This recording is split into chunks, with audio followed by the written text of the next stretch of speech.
obviously you lose Sam last week, and now you go with Jeff, and you got another backup quarterback as well. How tough is it offensively to kind of work through that? Yeah, I mean, injuries at those positions with your key players are always tough, right? Tough at every level. And everyone who does this is experiencing it at one time or another, whether you're in the NFL or whether you're in college. As soon as you start losing some critical pieces, things get tough, and you gotta work through it. And I think that's part of this game.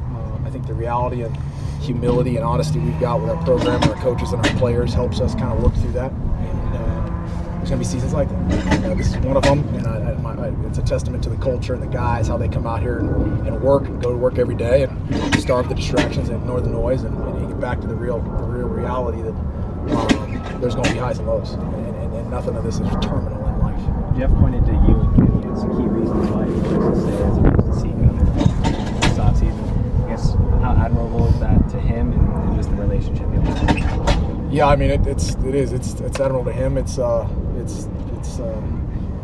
humbling to hear, that your players have the relationship and respect for you as a coach and a program and a culture and leaders and mentors to be able to say, I'm here for football, but I'm also here because of the relationship. And I think that I mentioned this to you guys a year ago. I'm here for the same reason a year ago because of what I felt about that culture that it seemed like it was being built with these guys, with the coaching staff. And I didn't know I hadn't worked with any of these guys before or other players besides Leaf. And so I think it's a testament to the reality that that it didn't go anywhere and it's still here and it's strong. That the relationship and culture that's being built is something we're standing on. And then on the topic of that, what does it mean to you in the quarterback room as a whole that Sam's still very present at practice, being around the guys, giving advice?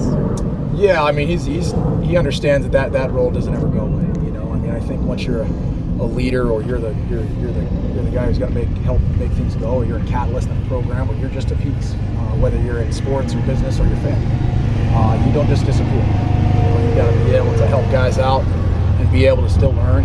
He can still get a ton of mental reps. We're in there watching film, we're breaking down film, he's taking notes. Whether he's playing or not, he's still asked to do what he's asked to do to be able to grow both on and off the field. And I think that's easy to do with Sam because he's just that way. And so obviously a big piece of what we do in every fashion. So being around is a big part. He's awesome with Jeff. Doctor, how challenging is it building game plans in situations that you've been in where it's like Sam's maybe limited in some ways and you don't know how he's going to be playing in some weeks and things like that? Yeah, I think you build a system and you start to working through a system you've had for a long time, and I think whenever there's key injuries, when they start to multiply, then you got to kind of maneuver and try to fix pieces here and there. To have each game being a little different is a trying feat, but that's the reality of the business, and that's the reality of our deal. The coaching staff's been awesome. We come in every week, we're like, what can we do that maybe is a little bit outside the box now, that maybe not what we normally did, and the structure of our offense we had when we're fully healthy, and what can we do to put our best guys in the best position. And I think that look, I probably wouldn't have said that 20 years ago as a young coach. I probably would have banged my head and said, this is our offense, this is what we're doing. But you learn to mature in that role and understand that you got to find and get creative in certain ways and give guys an opportunity to try and lead on maybe some traits and maybe not be who you thought you were or what the offensive playbook was at one point. And so it's challenging, but it is what it is, and we got to go out there and fire tail. You have to add some wrinkles this week then with the changes you've got on offense personnel-wise? Yeah, I think so. It's been happening a little bit every week. It's been one guy down, one guy centers or guards or wide receivers or quarterback.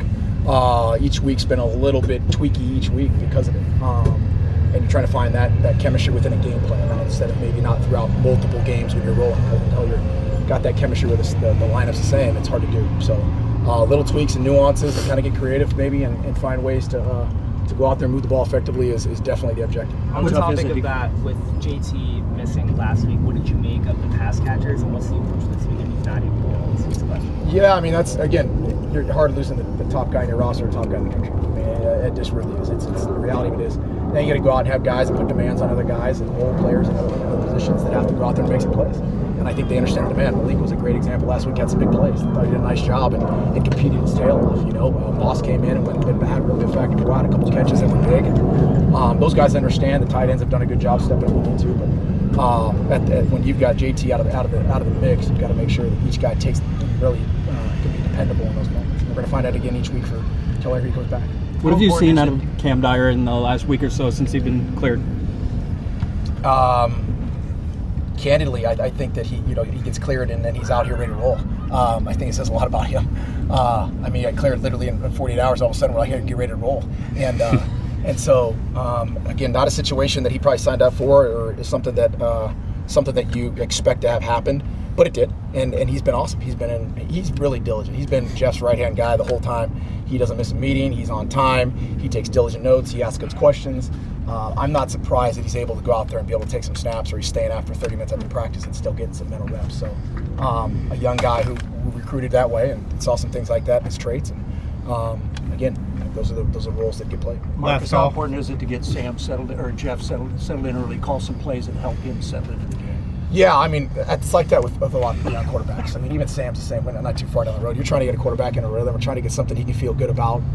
And so, yeah, that's going to be hopefully an opportunity we've got to create for him, is to get into a game and feel settled and feel like he can get this thing off the ground and roll, and some things that he has some real comfort food with, and then be able to be aggressive at the same time and take some challenges and do some things that are, going to have some bumps and work through them. You guys good?